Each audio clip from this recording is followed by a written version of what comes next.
Let me ask you something you may never have been asked before. What do you think of when you hear the word Baywatch? Is it the iconic 5-beat drum in the title sequence?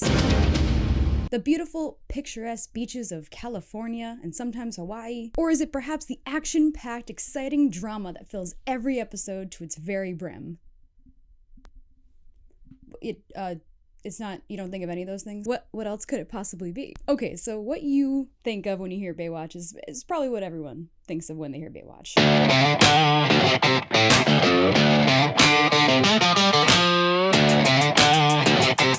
You guys, I love this show. I've talked about this before on this channel, but one of the best things about the internet, I think, nowadays is that it's given us the ability to create communities of media, movie fans that were never really around before. I remember being like a teenager on Tumblr and just watching shows simply because one of my mutuals like posted a gif of them. I grew up in a world where, you know, if I wanted to see what was going on, like how people felt about what I was watching, I could. They just Google it and see like all these Reddit posts and all these reviews and everything, right? Fandom is beautiful. Here's the thing. When you Google Baywatch, which is one of the most watched shows in history, none of this comes up. These fandoms simply seem to just not really exist. And if we're, you know, there's subreddits, there's all that. I'm not saying that. I'm just saying to the extent of other shows, it's just not there. I mean, for a huge chunk of the 90s, like a considerable amount of the world's population was watching this show. They were glued to the TV every week to watch Baywatch, a show about this rotating ensemble of beautiful, sexy lifeguards clad in red bathing suits saving lives in and around the beaches of Los Angeles. And sometimes Hawaii. If you, like me, were born in 1998 or later, you've probably not really heard of this show or been told about it in stories by like your slightly older friends with a certain little twinkle in their eyes because they're thinking of Pamela Anderson probably. Perhaps you've only heard about it through the Pam and Tommy documentary that came out back in 2022. Perhaps the only media you know David Hasselhoff from is from his quintessential role in the SpongeBob movie. Who are you? I'm David Hasselhoff. Perhaps you've never seen him like this before. Sorry, I'm getting carried away already. I can't help it when it comes to like early Hoff. Point blank, it's very difficult to find something that was as popular as Baywatch was in its heyday. Baywatch boasted a weekly audience of 1.1 billion people. Put that into the context, there was only, 5.8 billion people on the earth in 1996. So the science shows it's all there, at one point, 1 out of every 6 people was watching this show religiously. It's been shown in 148 countries. There's only 196 countries in the world. Every continent except for Antarctica, though a Baywatch Antarctica would be kind of sick. And the show's been translated into 44 different languages. So yes, even though, an Emmy never came near a mile of this show for anyone, certainly not like lauded for its actors or writing, it nonetheless became a global phenomenon. And it's safe to say it's very well known. Yet, when I ask people about what they remember about the show, they don't seem to remember anything, but this is one of the most fascinating aspects of the show to me, the fact that there's not actually a lot of information out there about it. This was a show that ran all the way through the 90s, when the internet was, just starting to get its legs. But unlike a lot of other shows from that time, like X-Files or Twin Peaks or Xena, shout out to Bruce Campbell, that have, extensive fandoms who have fans that document every episode, every character, every, plot, every conspiracy theory, every continuity error. Although, to be fair, I guess I gotta say, a lot of the shows I mentioned do have kind of like a sci-fi or fantasy aspect to them, which was all the rage back then, of course. Baywatch didn't really dip into the paranormal too much, though when they did, oh my god, was it incredible.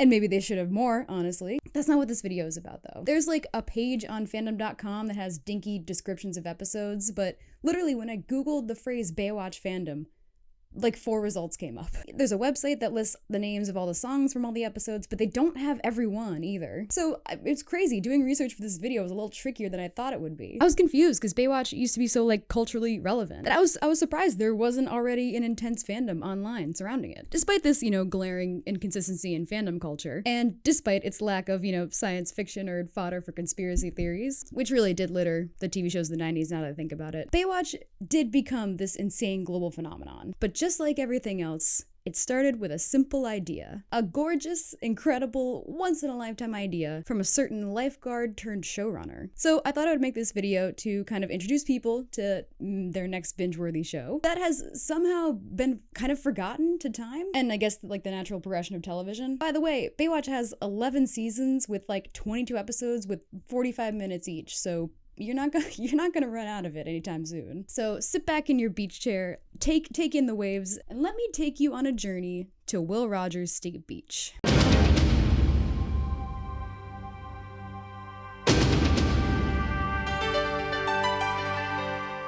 Okay, so if one, in this case, me, were to try and describe what Baywatch is actually about, I'd say something like, it's a semi-drama about sexy lifeguards on the beach of LA, living the ultimate young and sexy, like, American dream, and also saving lives. There's something, about hot lifeguards, which evokes this good old American cultural focus on youth and beauty and outdoor lifestyles, the Boschian pursuit of pleasure, if you will. Turning on the TV to, like, this warm, sunny beach with these friendly, sexy lifeguards and gorgeous California scenery, especially when you lived in a place that was maybe not as sunny. This is like very relaxing and escapist feeling. The lifeguards on Baywatch, led by fearless Lieutenant Mitch Buchanan, played by none other than the most watched man in the world, David Hasselhoff, navigate a series of relatively simple plot lines that often involve, rescuing people from crises, putting bad guys behind bars, and meeting and dating interesting people, sometimes and most often each other. Throughout the show, David Hasselhoff and his son Hobie, with a few other admittedly important exceptions I'll get to, are pretty much the only constant main characters, with actors coming and going practically every season. And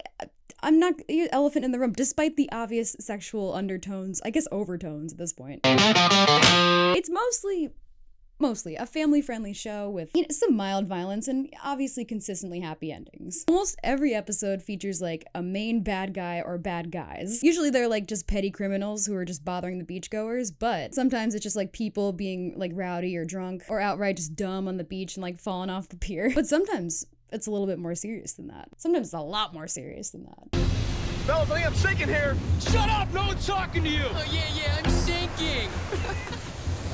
I'm not kidding, I'm sinking! One of the things I really ended up liking about this show, and enough to write a whole entire video retrospective, is one of the main plots Baywatch often follows. On Baywatch, a lot of people do not take lifeguarding very seriously. Many of these episodes are centered around, a parent not taking their lifeguard kid's job seriously, or someone worrying that like Mitch is wasting his entire life away just being a lifeguard. And lifeguarding, being considered not a very important profession, ends up being a pretty serious like meta commentary on the show. Since the popular cultural opinion seems to be that Baywatch is not a very serious show, it is often dismissed as like superficial entertainment, or more concerned with showing off Pamela Anderson's body than delivering meaningful stories. But I'm here to tell you, it's just not the case. Sometimes it's about sex, yes. Sometimes it's about heart. Here's my sizzling hot take if you take nothing away else from this video. To reduce Baywatch to this like superficial element of sex sells is to overlook, I think, the deeper, more meaningful impact the show had on television and popular culture and society as a whole. And not to mention to genuinely miss one of like the silliest, most heartfelt shows on the planet. I did not say best. At its core, Baywatch was a show about American ideas of like heroism and community and the human spirit, as captured in like the golden age of TV entertainment in the 90s.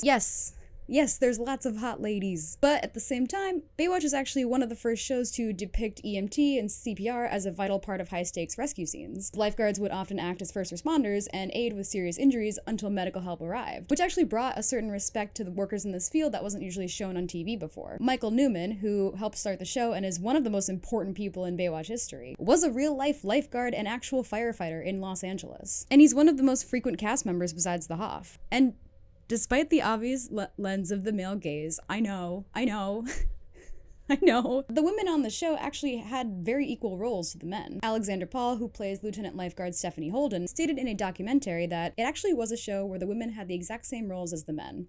We had as many rescues as the men, we drove the boats like the men. We as female lifeguards were doing the rescues ourselves, and we didn't need a guy to rescue those people. And that to me was a really positive thing to be shown in countries like Saudi Arabia and Iran and China, where women might not have had the same kind of gender equality. So to say, I'm not saying that it was a shining example of feminism either.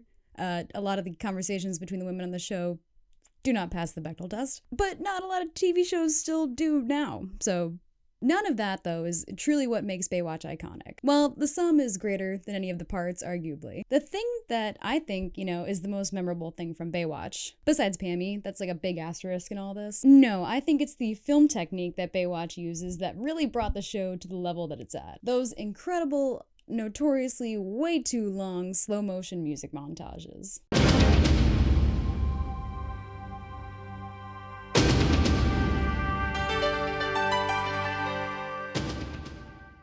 This beautiful man is Gregory Bonin, and in the 1970s and 80s, he was just a regular old lifeguard patrolling the beaches of Los Angeles. As he prowled the shores in search of lost beachgoers, he would often wonder, man, wouldn't it be absolutely sick to create a television show about my life?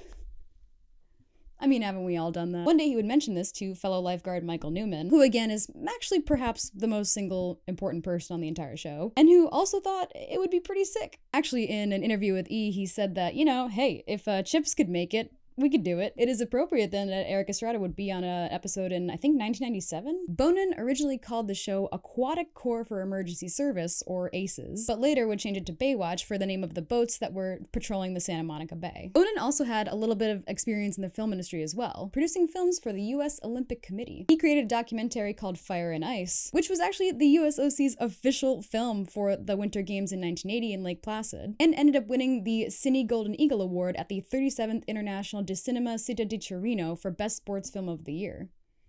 I can't believe that only took me one take. And yes, all of these Olympic films would utilize the exact same technique of slow motion photography and video, which would, of course, become his signature style on Baywatch. In fact, actually, much of the production crew from these films would transfer over to the Baywatch production crew. And in 1987, Bonin would open his own production company called Tower 18 Productions, named for the very tower he used to sit at Will Rogers State Beach. While all this was going on, he was also just still a lifeguard. Beginning in 1974, when the state and county lifeguard divisions merged in California, he had been pitching his idea for a show about lifeguards to Hollywood executives all over the place for 10 years. And he didn't have much luck until one fateful day in 1987. A small boy and his friends were caught in a riptide off the shore of the Will Rogers State Beach. Gregory Bonin would jump in, rescue them, and give the boy CPR, which ultimately saved his life. It turned out that the father of one of the drowning kids was none other than Stu Irwin Jr., who worked for none other than MTM Enterprises, an independent company who had created The Mary Tyler Moore Show and The Bob Newhart Show. Bonin would of course end up pitching Baywatch to MTM, but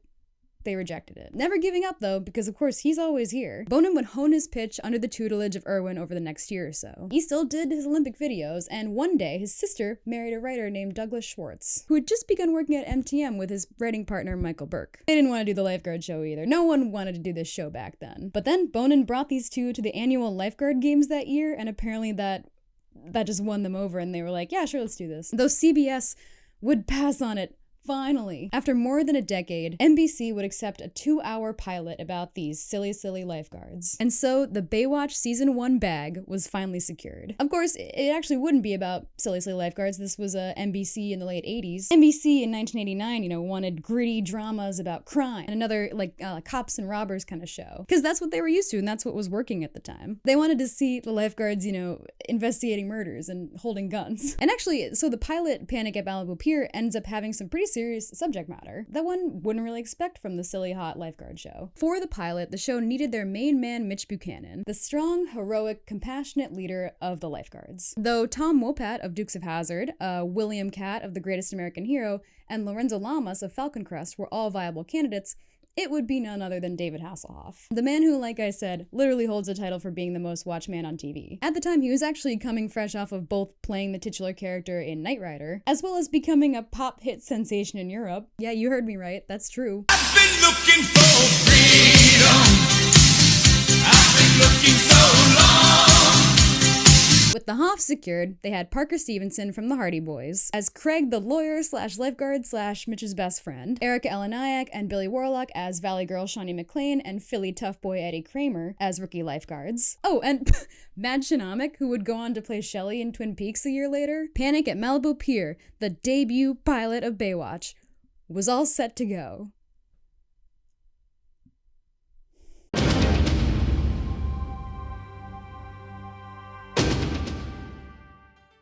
Well, the pilot did show a lot of promise and had the bones of a great show. The rest of the first season of Baywatch was not very well received. The reviews were brutal, calling the show unnecessarily dark, if you could believe it. It also seems like a harsh criticism because NBC literally said they wanted gritty drama. It doesn't really help that there's no Pamela Anderson or Yasmin Bleeth or Alexander Paul to be seen anywhere. So as a kind of unremarkable thing, it would place 73rd out of 103 shows in seasonal ratings. And because the production company ran out of money, Baywatch was canceled. Things did not seem like they were going to get better. Burke quit, Schwartz was not chosen for a showrunner job he wanted, and they were giving up. The networks didn't want it, cable television didn't want it. With all of this, it should have been the end of Baywatch. But of course, it wouldn't be.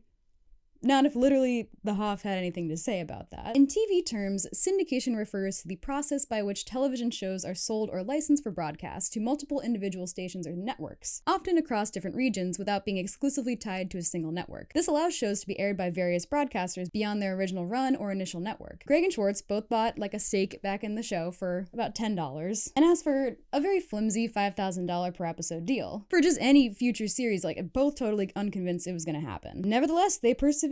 Greg, Schwartz, Bonin, and also the Hoff would work together to revive the series for the first run syndication market in 1991. Hoff has stated he personally financed a majority of this revival project. However, this show about American lifeguards would ultimately be saved by none other than Germans. The German-owned media distribution company Fremantle Corp picked up Baywatch for international distribution and agreed to a brand new $400,000 per episode deal. And the only reason they did it was for David Hasselhoff.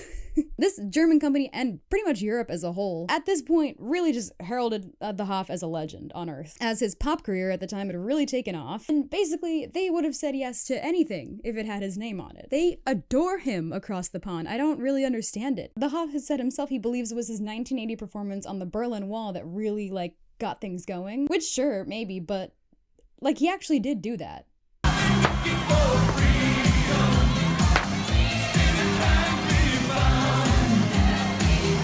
He's quite literally part of European history. I mean, it's hard to stress how much they love this guy over there. Anyway, so now with production staff 25% smaller than the first season, the entire writing process becoming more efficient, let's say, with writers doubling as producers and directors and editors, Baywatch was relatively set for its second season. And now, with a potentially much bigger audience to reach, they got to work. And thank God they did, because the second season of Baywatch was much more successful than the first. Thanks to syndication, of course, but also to more well-rounded characters, better stories, an overall better sense of togetherness, really. But yeah, mostly syndication, because basically everyone in the world who was able to see this show was now gonna watch it. Season 2 is also,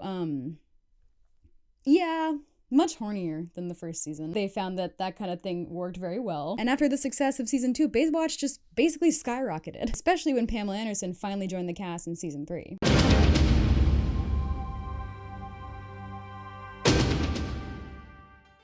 But beyond its development story, Baywatch is literally a technical production marvel. And when I say marvel, I don't even necessarily mean it's in a totally good or bad way. There are, again, the popular tactics, namely the effective use of slow motion, underwater filming to show off certain body parts, which are always accentuated by the most iconic bathing suit of all time. But there were also these insanely complicated rescue scenes, where multiple vehicles and huge amounts of people, including stunt doubles and marine safety teams, were required to collaborate all together just to get this shot. Not to mention they usually filmed these scenes in the incredibly early hours of the morning, at 5 or 6 a.m., which must have been freezing, and they would often film multiple rescue scenes in one day. Not to mention that, again, Baywatch was airing at a time where television shows would have 20 episodes with 45 minutes each at least. That makes for an insanely tight production schedule, especially given the editing these guys had to do to fill the Baywatch aesthetic. Granted, you could always just throw a montage in there. That's literally the definition of filler. But still, on top of that, a constantly rotating cast meant lots of cancellations of plot lines and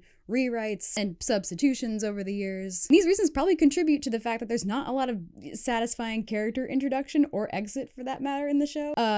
Kind of just like real life, if you think about it. And Baywatch also had this really unique approach to music in the show. The first season had its own theme song, Save Me, written by Peter Cetera and David Foster, but the one everyone remembers is the one that's in most of the seasons, which is, of course, I'll Be Ready by Jimmy Jameson, who, yes, also sang in Survivor. He sang Eye of the Tiger, the one that plays as the slow motion montages introduce all the characters. I'll Be Ready is iconic in its own right, and deserves more than just a small mention, perhaps an entire video. But if you watch any Baywatch episode, you'll notice pretty quickly that the show is broken up maybe 2 or 3 times, sometimes 4, by these dialogueless, dreamy, often slow-mo fantasy montages set to music where this character's thinking about their life or their problems, or they're just staring out into the ocean or whatever.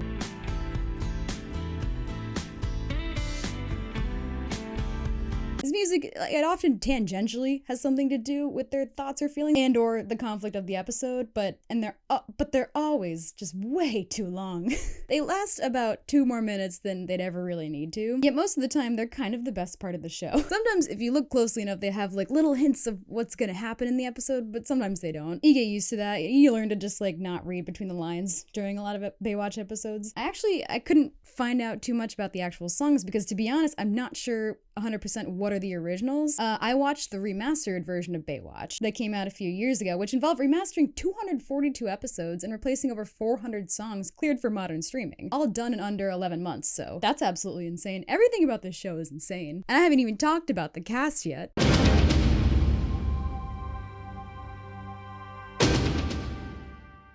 The cast of Baywatch was as dynamic as those slow motion montages. Over its 11-season run, which was mostly in LA and the last 2 seasons were in Hawaii, Baywatch was notorious for adding and replacing characters kind of just on a whim. Usually not really making a big deal of whether, you know, someone was coming or going on the show. I had to change my battery, so I'm sorry if the angle is off. You can still see Bruce though. While David Hasselhoff's Mitch remains pretty consistent throughout the entire show, only really missing out on a few episodes and, well, most of Hawaii, actually. Like I said, Pamela Anderson's C.J. Parker was not even on the show until season 3. Billy Warlock, Erica Eleniak, the OGs, are only on the show for 2 seasons, and they both leave when Pamela comes on. Hobie Buchanan, who is Mitch's son, was actually replaced in season 2 by actor Jeremy Jackson, who would remain on the show until season 10. Yeah, he's a whole story. While Michael Newman was basically on the show for its entire run, he mostly remained a background character, which is kind of a crime in and of itself. Like, isn't this weird? Like, Carmen Electra doesn't show up till season 8. Yasmine Bleeth is a guest star on, like, I think season 4, and then is a main cast member from 5 to 7,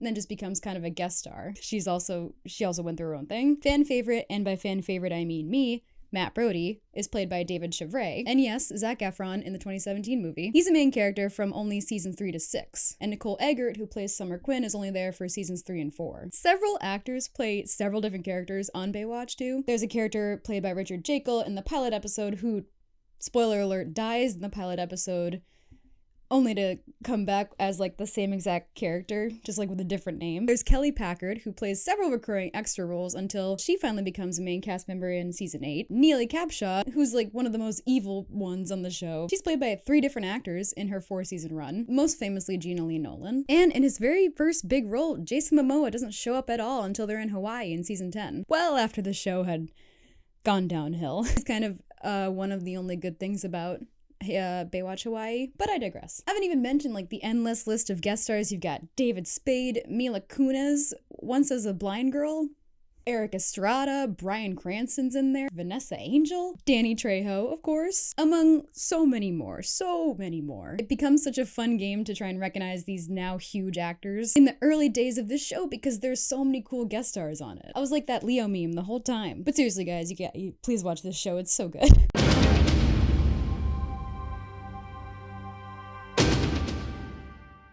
The thing is, critics will, and kind of always have, dismissed Baywatch as mere low-quality eye candy. The crappy 2017 movie didn't help at all. Christ, I could make a whole video about that absolute mess. Mitch? Yes, Mitch. Come on, man. However, like it or not, Baywatch has this lasting legacy in the heart of American culture. It combined action, drama, and heart, and I think it left an indelible mark on American and global pop culture. For these reasons and more, I think Baywatch deserves to be remembered and celebrated as like one of television's most influential shows. Again, not the greatest, but I'd say it's worth talking about because no one's doing it, so I'm gonna do it. I hope this video has enticed at least a few people to watch this, and if not, here's something for you. In the time I wrote this script and recorded this video, God came to me and a Baywatch reboot has been announced. And holy crap, am I terrified and excited for that. If this video goes anywhere, if you guys like this, I'm thinking about doing kind of like a Baywatch watch party or something. A Baywatch party. Maybe on Twitch? I don't know, I've never really done that before. I've tried, but it hasn't gone well. This sounds fun though, I love Baywatch. There are honestly so many things to talk about when it comes to this show because it's not exactly PC sometimes either, but I figured it's easier to just kind of like take it season by season since they're all so incredibly different yet remarkably the same. You'll see what I mean. It's more fun to watch it with people, I think. There's an old joke out there that Baywatch should never be watched with the sound or the captions on. if you know what I mean. But here I am, bearing my soul. I got a suit. This is like the first time I've dressed up for a video ever. I am bearing my soul and my heart, and I'm making the argument the show is actually totally worth going all in and just completely immersing yourself into. It doesn't hurt that it's sexy either. But you gotta look beyond the titties, okay? I mean, it's a show that was also just made before they made shows designed for you to look at your phone to, so that's enticing enough. And it's no Stranger Things. You don't have to wait for 3 years for another season to come out. I mean, it came out years ago, but there's a lot of episodes. It's just you're not gonna run out of it anytime soon. Don't listen to people who tell you that this is a show that doesn't have a plot. It does, kind of. And it's fun to just look for it, and it's fun to enjoy it. That's all I'm really saying. The show feels like, I don't know, watching television again, I guess. But hey, if you made it to the end, if you watched me just ramble about Baywatch for, I don't know, I'm assuming 30 minutes, thank you so much for watching. I'm sure this video would have gotten a lot more views if it wasn't the middle of winter and I didn't have to wear a sweater over the suit, but I'm cozy. There'll be another time. Feel free to like and subscribe for more Baywatch content, or well, I guess whatever I want to talk about on here. And please let me know in the comments what you think about this silly little lifeguard show. I'm Abby, this is 1 Minute Off, and remember, I'm always here. It's kind of creepy actually now that you think about it.